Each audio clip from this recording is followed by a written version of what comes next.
rabbi. Now, this would have a deep ancient history that teachers had been around a really long time for God's people and actually helped God's people live in a lot of different contexts. You know, God's people in their earliest days were slaves in Egypt, if you read the story. And the way that they connected to their story, the way they were connected to Yahweh or to God was through their origin story.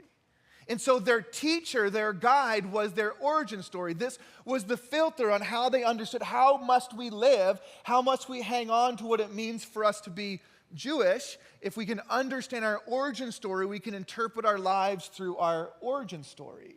And then if God's people are eventually freed from slavery and are wandering the desert and eventually find some land for themselves, they begin to develop laws over that time that govern them as a people. How did they come up with those laws? Well, some teachers in their midst that understood the origin story began putting together laws for a society that would be in response to that origin story. So it was teachers actually that helped them navigate the transition of context. Eventually, God's people developed ways of worshiping God that honored their origin story and helped them become the kinds of people who could live into the laws that they created. And so they had these temples and these practices of worship. And there was these priests that played the roles of teacher to help God's people worship God and have a religion, have a religious practice that honored their origins and their laws. Are you following this? But then over time, God's people would find themselves occupied by other powers of the day. And again, questions would emerge. How do we live into our origin story? How do we continue to live into the histories of our law when we live in a land that now has a higher law that oppresses our ways of living? How do we continue to practice our worship patterns in places like the temple when our temple has been destroyed? How do we continue to live into these practices when there are powers and principalities that live among us that don't allow us to worship and live freely based on our past? This has been the role of teachers throughout God's history over and over and over again to say, this is a new day. We live in a new time. And we must find ways to honor our past but transcend into this moment. That we literally can't live like our ancestors in every way. But teachers help us not disconnect from that past, but honor it and transcend it into this moment. And so teachers throughout God's history have helped God's people wrestle with some really deep questions of ethics and morality. Because when the context changed, those conversations change too, don't they? Those of you that have studied ethics and morality, you know that the world changes and context changes, and we learn new things and we live into new futures, and all of those things have to be renegotiated and re-understood in new times. And so when Jesus walked the earth, there was these emerging teachers that were called rabbis. Actually, Jesus was called a rabbi. This was a fairly new idea for God's people. The emergence of rabbis was happening during this time, and there was some popular rabbis of the day that were wrestling with ethics and morality in this time while God's people were under Roman rule. And Jesus comes along, and people begin to refer to him as teacher or rabbi, because he too wrestled with difficult questions of ethics and morality and how we might live at this time with these people in this place.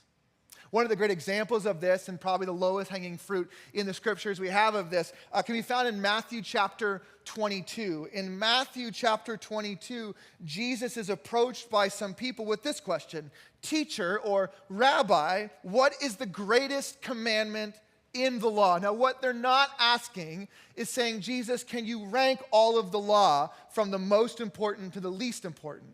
What they're asking is more of a central conversation, like how do we interpret the law? I mean, this is what God's people are interested in, is how do we interpret our past in our present situation? So what interpretive tool do we have to understand everything else? You understand this question? Okay? So saying, Jesus, teacher, rabbi, what is the greatest commandment in the law? And Jesus replies, quoting one of the central practices of Jewish people at this time called the Shema. He quotes the Shema, this prayer that Jewish people prayed every single day. He replied, you must love the Lord your God with all your heart, with all your being, and all your mind. He says, this is the first and greatest commandment. Can you hear how Jesus is trying to honor the past, the origin story, the tradition, and the story, but also transcend into this moment? And he goes on with the transcendent part. The second is like it. You must love your neighbor as yourself. All of the law and prophets, so he's literally referring to their texts, these texts that are so important to you, all of the law and the prophets, all of your heroes of past, all depend on these two commandments. Jesus is honoring the past and transcending into this moment. Now, there were some other teachers of the time also in this day that Jesus at times doesn't seem too fond of. And the reason he's not fond of them is because they have this ability to unpack the law and unpack the story and unpack the history. They still have this teaching ability in them, except they're using this ability to weaponize the story. They're using this ability to weaponize the law and exclude people and push people away. Now, the book of Matthew would not have been written originally with chapters and verses, right? It would have been just this long writing, this kind of like memoir that Matthew, one of the followers of Jesus, would have wrote down about Jesus. So if you were having this read to you in real time, back in the day, it wouldn't be, and then chapter 23 says this. There would have just been, we would just have it read to you in chunks. So in Matthew 22, Jesus is revealed as this good teacher and with this context of honoring and transcending the moment. And then in Matthew 23, would have just been a couple chapters later, Matthew is telling stories of the kinds of teachers that Jesus came up against. So Matthew wants you to see the difference between Jesus, the good teacher, and teachers who were not so good. Now, I won't read all of Matthew 23. It's quite long and aggressive. But I will give you some of the words that Jesus is using for some of these teachers who are deciding they're going to weaponize the law. They're going to try to use the law in the story for their own benefit. He calls them hypocrites. He calls them blind guides, because they can't see what's happening right in front of them. He calls them children of snakes. This is a real first century dig here, okay? If you know the origin story, who was the snake in the book of Genesis? The devil, right? So he's calling them your children of the devil. I mean, this is strong, right? At one point, he refers to one of them as a child of hell, like you're coming from a really dark place, right?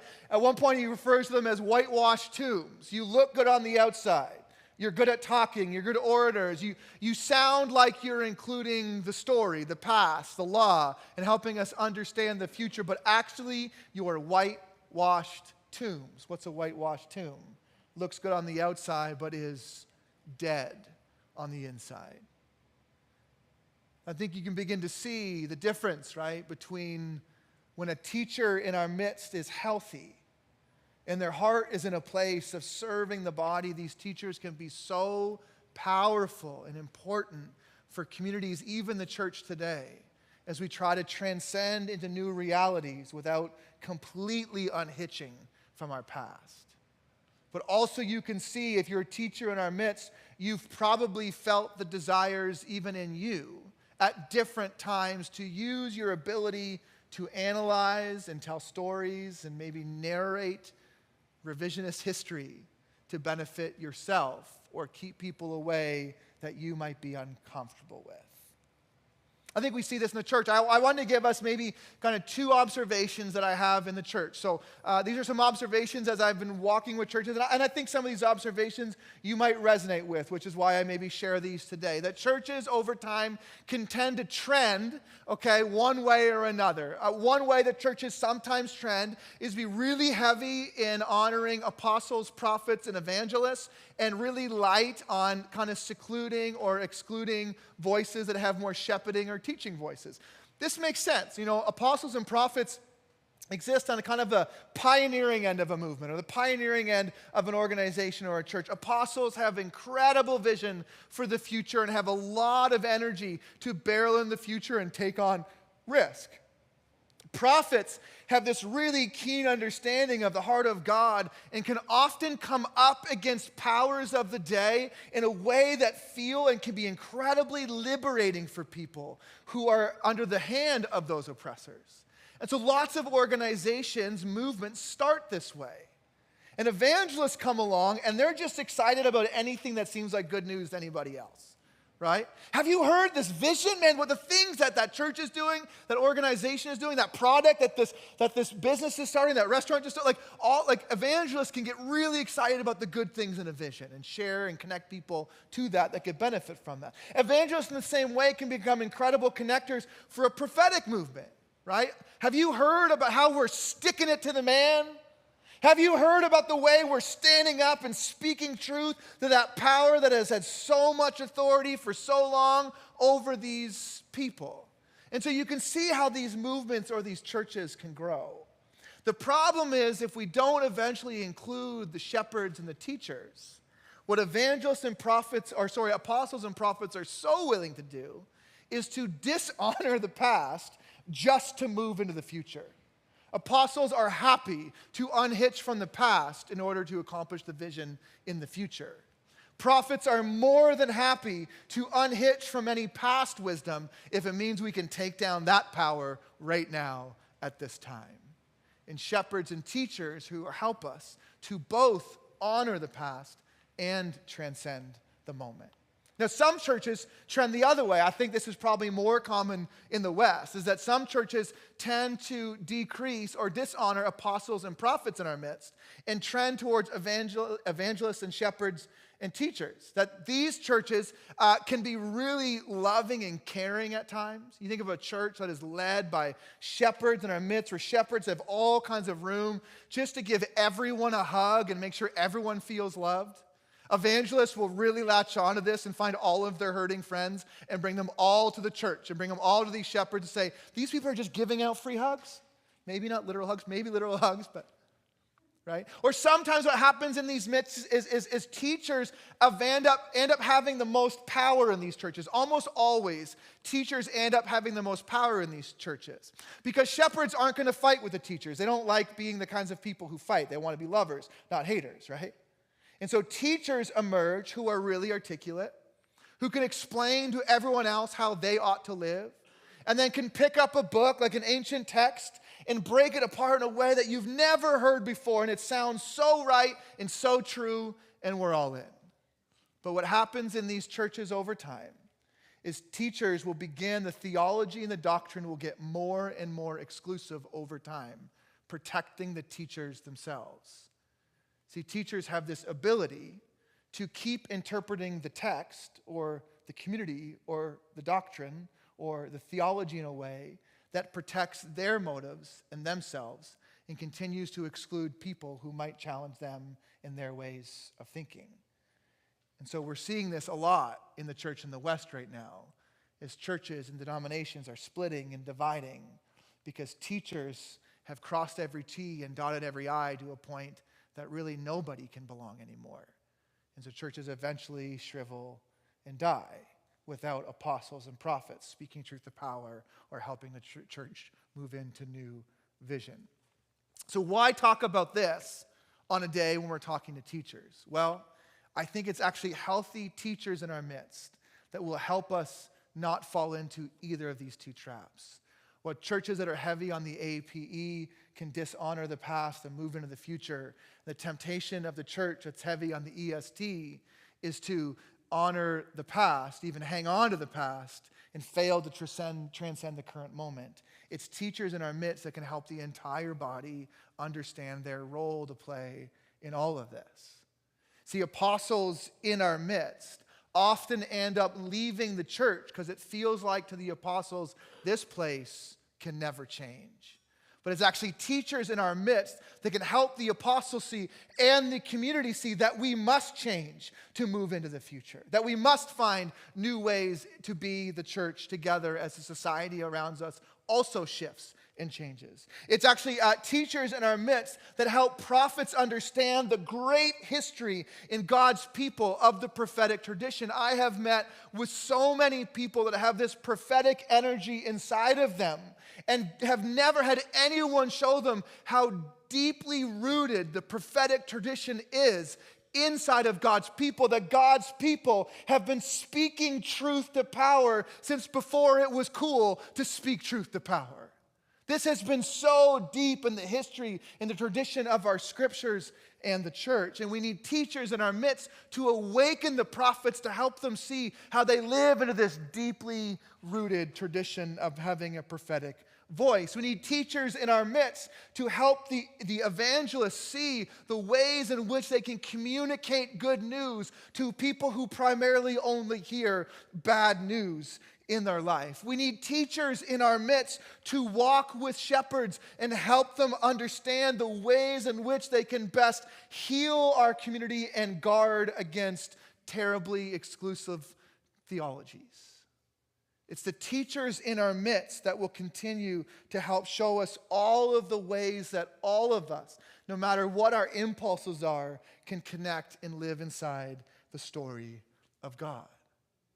That we also today live in a time when there are powers and principalities that have a heavy influence on our imagination on how we might live in the world today. That we're deeply influenced by the powers and principalities of today as well, and it's the teachers in our midst that can help us sort all of that out and understand what it might be to honor our past and transcend into today. There's this deep YouTube cut you may or may not have seen. You probably haven't. It's like deep in the YouTubes, right? It's Jerry Seinfeld. Everyone know Jerry Seinfeld? Okay. Yeah, there's a couple Gen Zers here like, who? Jerry Seinfeld, very famous comedian, and there's a video of him on YouTube where he was just at like a comedy club, a small comedy club in some city somewhere, and there's this comedian on stage. He's probably about my age, like young, like mid late 30s, and he's like really working hard and at his craft, and he notices Jerry in the crowd. I mean, can you imagine? Right? And after he finishes his bit, he tracks down Jerry Seinfeld and has a conversation with him. And someone had the whereabouts to get out their phone and record the conversation. So it's a really bad recording. And he's asking Seinfeld, he's saying how long do I do this for? And Jerry's like, well, what do you mean? Well, how long do I keep working at this and working at this? He's like, well, do you love it? He's like, yeah, I absolutely love it. Do you feel purpose in it? Yeah, absolutely. This is what I feel like I'm made to do, but how long do I keep trying? Jerry's like, what do you mean? He's like, well, all of my friends, they're starting to build their families. And they're starting to have these careers, and they're climbing the corporate ladder. All of my friends are saving money for their retirements. All of my friends are living into this dream, this American dream that we've been, that we're supposed to live into. I'm mid to late 30s, and I'm still cutting my teeth in these small comedy clubs. And Jerry kind of thinks for a minute, and he says, I want to tell you a story. He tells him this story about this orchestra, this really famous orchestra, and people who have worked their craft and worked their craft and worked their craft. And this orchestra is on their way to a really important concert, and they're flying in an airplane, and it's snowing out. It's wintertime. And the pilot is on the speaker saying, I don't know if I'm going to be able to land. I can't see the runway anywhere. And the orchestra is please find a way to land, right? These good orchestras, the show must go on, true artist. And so the pilot finds a field that he can land in, and he lands in the field, this pilot. And the orchestra's sitting on the plane, and they're like, well, what are we going to do? And someone speaks up and says, well, we've got to get to the show. And so here are all of these members of the orchestra in their suits and their black attire, and they got their long coats on. They got their dress shoes on, their high heels, and they're gathering up their instruments, and they're trekking across this snowy field, trying to get to the location of their concert. And they walk into this neighborhood, and they walk through this neighborhood, and they look inside, and there's this family in this house, big bay window, and they're sitting in their living room, and this family, they're sitting around this fire, and they're warm, and I think, one of the parents, like, reading a book, and you just imagine, they're all, like, cozied up in this fire. And one member of the orchestra looks to the other member of the orchestra and goes, "Can you believe people live like this?" Like, shining a light on this idea of, like, we get to make music. We get to do what we love to do and honor our craft, and night after night after night share this beautiful thing that we create together with the world. Meanwhile, these people in there, they're just sitting around on a Friday night in the warmth of their house. They're missing out, right? And I think for a lot of us, maybe not a lot of us, maybe it's just some of us, but we feel this, don't we? There's this pressure of the American dream to check all the boxes, to do all the things, and make sure that I'm going to work hard my whole life and get to 65 and retire. Can I just tell you, as a pastor, like, I've had so many conversations with people crossing the line of retirement. They have all the money they need to coast out the rest of their life. 20, 25, maybe 30 years of just coasting. There's a real emptiness to that. I've sat with so many of my peers who are in a season when the most important thing in their life might be spending time with their family or their kids or even some of their close friends. But there's this immense pressure to work and to work and to work to save so we can get across that line of 65 when all of our friends are gone and our kids are gone and our life has moved on, just so we can coast out the last 25, 30 years of our life. And I think sometimes when we become awakened to the kingdom of God, we can move through life with people in such a way where the person to your left and the person to your right is coming alive to the things that God has called and created them to do, and we can look out to the world and be like, can you believe that people live like this? That they give up on having meaning and purpose, living into their TheoGenetics for the rest of their life in everything they do. That people miss out on this because they're under some other power and principality. Maybe it's not Rome, and maybe it's not slavery, but the powers and principalities are the same. That they teach us to live into a narrative or a story that supports the system and the way the system has been built. But Jesus is inviting us into a different story, and it's the teachers in our midst to have this immense power to devise that story and help everyone in our community understand the ways that you have been called and created by God to live into this story that is thousands and thousands of years old, that is good news to the world. Maybe it's not the American dream for you. Maybe it's a family pressure. Maybe there's a way that your family has always lived and grown up, and so you've got pressure to raise your kids the same way, live the same way. It's still a power and principality.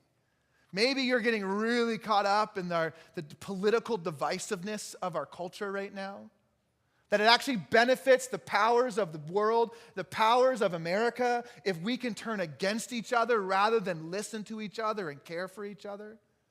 Jesus invites us into a different story, and that story is not the American dream, it's not your family history, and it's not political divisiveness. It invites us into a deep story that helps us to understand our TheoGenetics, the ways in which we are called and created to live in this world. We need teachers in our midst to help us deeply wrestle with this incredible invitation of Jesus to become fully mature in the world. We also live in a time right now as a church where we have to think about our ethics and our morality and what it looks like to live into this world. And some teachers that are unhealthy want to just hold on to the past as tightly as possible, no matter what it means for the future of the church. Some teachers in unhealth just want to run forward into the future and completely unhitch from the past. But healthy teachers in our midst will help us understand the story, how we got to where we got to today, and listen to our community and listen to the world we're into today and transcend into a new reality. Teachers, you have this incredible place in our community and in our church to do this today. So I want to just give this call to teachers in our midst. If this resonates inside of you, if you're like, man, I'm the kind of person who can understand these complex ideas, that can narrate a story and help see the ways it connects today. I'm really passionate about understanding how our scriptures work and how things are said and the way they are said and the time they were said to help us understand how we can be a people in this time, in this place, in this way. If that deeply resonates with you, here's my advice for you. Wrestle deeply with Jesus' teachings, his motives, and his methods. It's actually through these teachings of Jesus, the motives of Jesus, the methods of Jesus, the rest of the scriptures can be opened up to us. And it'll help us understand as a local church in this place at this time with this people how we might live and honor those teachings today. When you think about the people that God has placed in your orbit, you have this incredible power, if you can listen to them, to help illuminate a path for those in your orbit of how God might be inviting them to live into the story of God. We need you, teachers, to help us wrestle in this new day with really important questions of ethics and morality. We need your help to wrestle with what it means for the church and our church to continue to adapt and live into a world that we've never seen before, and to do all of that without forsaking the person and teachings of Jesus. One of the challenges of being a teacher in a church like this, having these impulses in a church like this, is me. I'm one of the challenges, because I do this thing on Sunday that we call teaching. A skill that I've been working on for decades. This is an expression of teaching, but there are a lot of ways for people to be teachers and live out that embodiment in our midst. And so I wanted to invite a few teachers in our community to come and share maybe how that looks for them. So Cheryl and Joel and Kiki, you want to come join us? Can we give them a round of applause?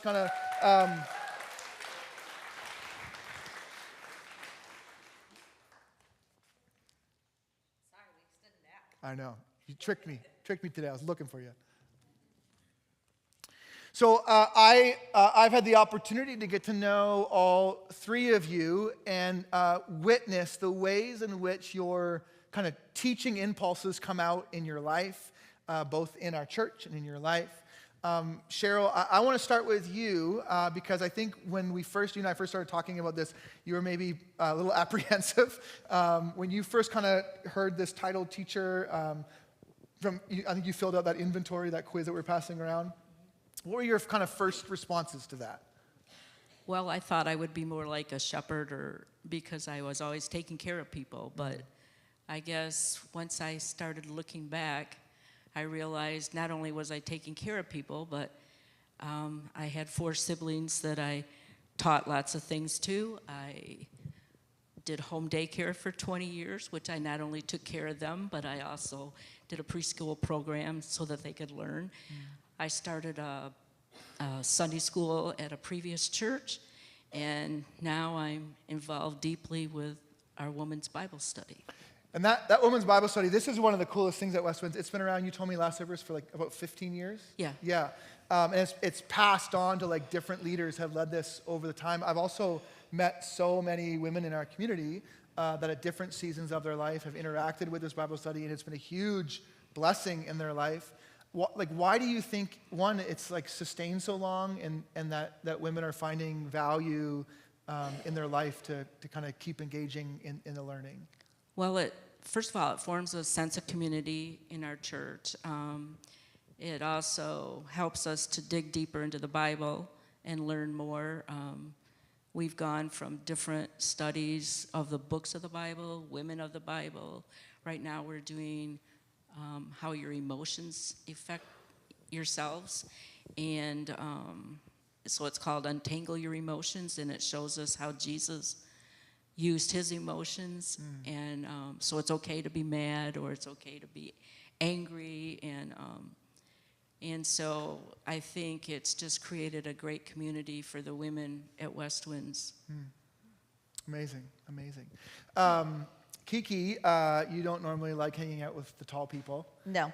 Kiki is, she's our children's director here at Westwinds, and has done incredible work helping kind of get that moving. And just as a parent, I'm so thankful for the work that you are doing, often on the other side of the building, but in the lives of my own kids.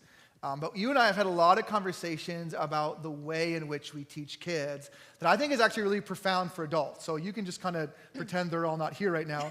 But I'd love to hear about some of the ways in which you're thinking about teaching children and the way they learn. Yeah, so I wanted to come at this in a new way. I grew up in church. I've heard the same Bible stories taught the same ways for decades. And I wanted to come at it from a curiosity approach. I want kids to be able to ask questions, but I also was we've been teaching stories the same way for such a long time. Like, it's one story, and this is the meaning of it. And that's not how it always is. Last week we taught Paul and Silas, and growing up, the message we got from hearing Paul and Silas were in prison. They were praising Jesus. You should praise Jesus if you go to prison too. Or you should always have this ability to be happy as a Christian. And that's just not how it is. I'm sorry, Ivy is being so cute. I'd clearly rather be with the kids right now. And that's just not how it is.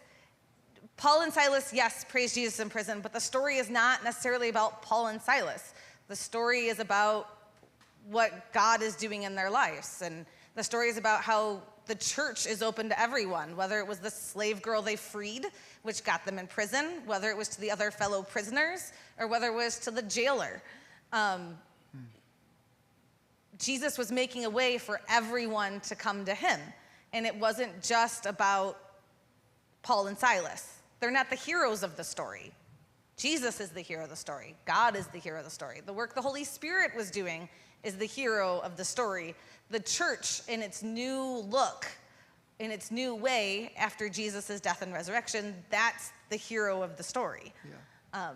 And so I think just changing the mind shift from how do these stories that we've heard for years, where we've made the characters, the people, the heroes, how do we turn them from being the people or the heroes to God being the hero again? And one of the things that I love about that, I mean, my family came to faith later in life, and I was like at that kind of elementary age when we started going to church. And it was like, here's the story, and then here's the moral lesson we're going to shove right down through the middle of the story. Right. And what that created in a lot of us that grew up in that tradition was then we began to read the Bible just looking for moral wisdom, right? Like, okay, I'm going to read the story and find the one, I'm going to try to build a morality. And that's kind of how, people start getting excluded. What to do and what not to do, and how to behave and what not to do. Right. If you're a good Christian, you do these things. And you don't do these things. If you don't do these things, you're not a good Christian, or maybe you're not a Christian at all. Right, but you're using curiosity as a way to help invite kids into the story and help them get to know Jesus and this God who will be with them for the rest of their lives. For the rest of their lives. It's beautiful. I love it. Thank you. And then Joel, I've been joking, Joel is the greatest among us. So we've been doing these like inventories, these quizzes. Over 100 people in our church have filled out an inventory to learn more about maybe some of their own impulses. And so Joel scored the highest on teacher than anyone else in our church. And it wasn't even close. He scored higher on teacher than anyone else scored on anything in our church. And those of us who know Joel, and I've gotten to know Joel a little bit over the last couple years, are like, well, of course he did. If you've ever watched Joel talk to his kids, he will kneel down and explain everything to them in great detail. If you are friends with Joel, he's probably invited you to a game night where you're going to play the most complex, detailed game you've ever imagined. And he will happily explain every detail to you as many times as you like. Joel is teaching me how to play pickleball right now. So Joel just like exudes this, like, I want to teach people to do things. So I thought, Joel, it'd be interesting to chat with you a little bit about what this feels like inside of you to have such strong teaching impulses? What kind of inner dialogue happens inside of you with when that is in you? I get real excited to make something clear to you, to meet you where you are, to understand what you grasp, and then share something new with you, to make it something that you can engage in, something that you can feel mastery over, something that you can take forward with you into the rest of your life. Where have you seen, and I think you're a good person to speak to this too because it's so strong in you, like what are some areas that maybe you've had to mature in, or is there like a shadow side to this? You know, sometimes our greatest strengths are our greatest weaknesses, blah, blah, blah, blah. How does that play out in your life?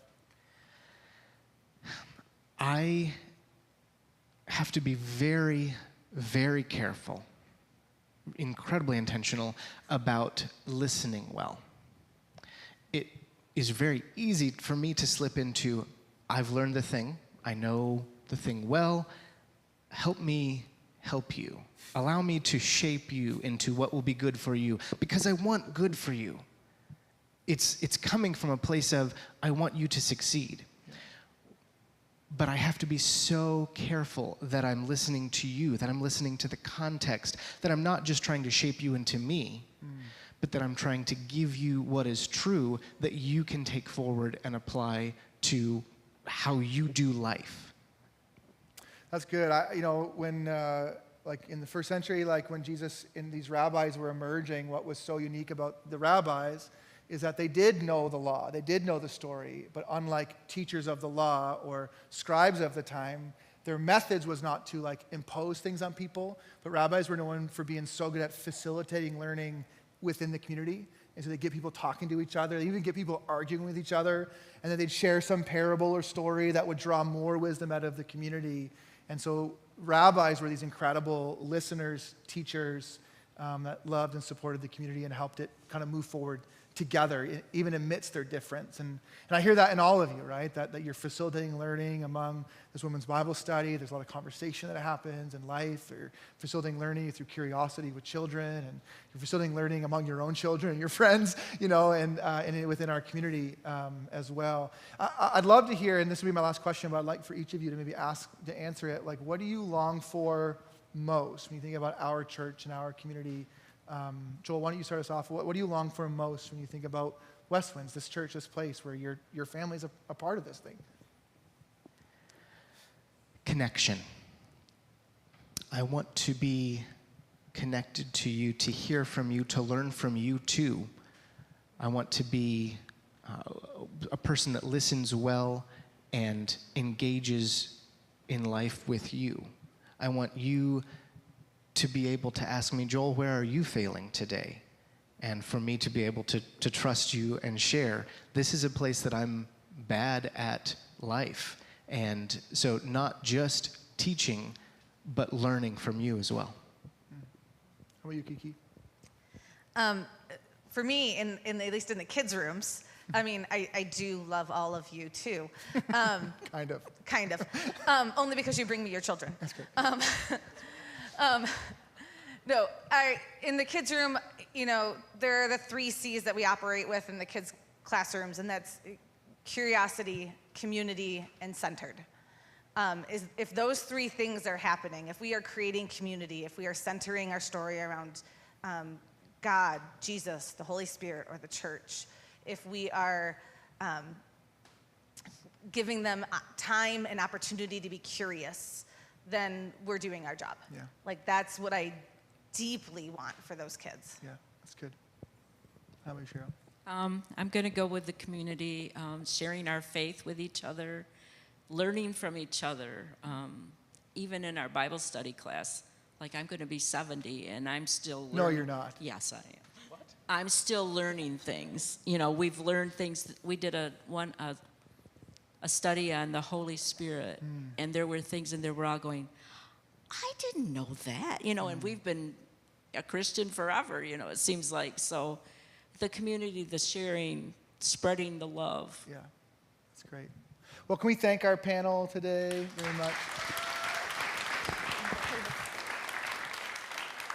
I'm going to invite the band to come up, and this is how we want to close our gathering today. We want to finish around the table. On the night that Jesus was betrayed, he gave the church, his body, his community, perhaps the most unifying practice that has sustained the church throughout history, and that's this practice of taking communion together. And we wanted to share in this in a specific way the last 2 weeks. Shepherds and teachers actually are from the same cloth. They both long for this connection, this unity. We heard it in the panel today. Shepherds will do it by helping people feel loved and cared for and healed and listened to. Teachers will do it by helping people understand their place in the community and the story of God, but it's the same impetus, the same impulse. And so the way we want to do this today is we want to invite, if you feel this teaching impulse in you, it's like, as we've been talking about this week, or maybe you scored high T on the inventory we took, or as I'm sharing today, you're like resonating with I think I might have this in me. We want to invite you to come to the table first with our teaching panel and to take communion with other teachers in our midst. And then you're going to turn around with a cup and a plate and come out and share communion with the rest of our community. This reminder that the best place for all of us, and today especially teachers, is serving our body and serving our community and laying our life down for one another. And so, I know this might be a really courageous moment for a few of you, so the best thing to do is just to move quick, okay? And so I'm going to step off this stage, and as I step down, if you'll step up, these three would love to serve you communion and then send you into our body to share as well. So teachers, would you come now and receive the elements?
Pure and so clear, there's nothing I want and nothing to fear. You tell me that I'm free as a child, I've nothing to fear in the light of your love.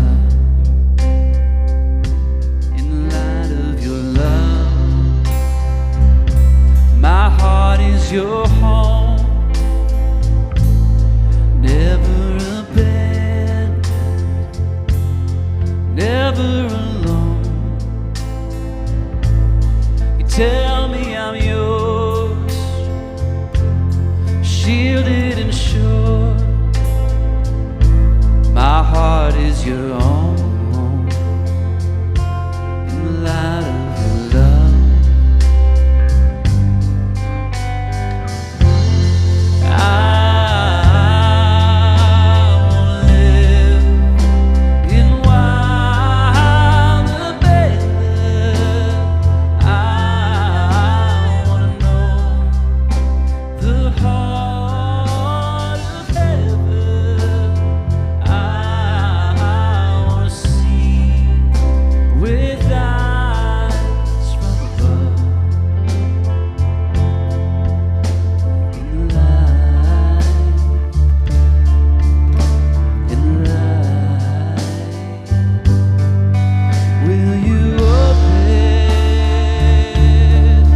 next Sunday, one service on the hill out back at 10 o'clock. Have a great week and remember whose you are.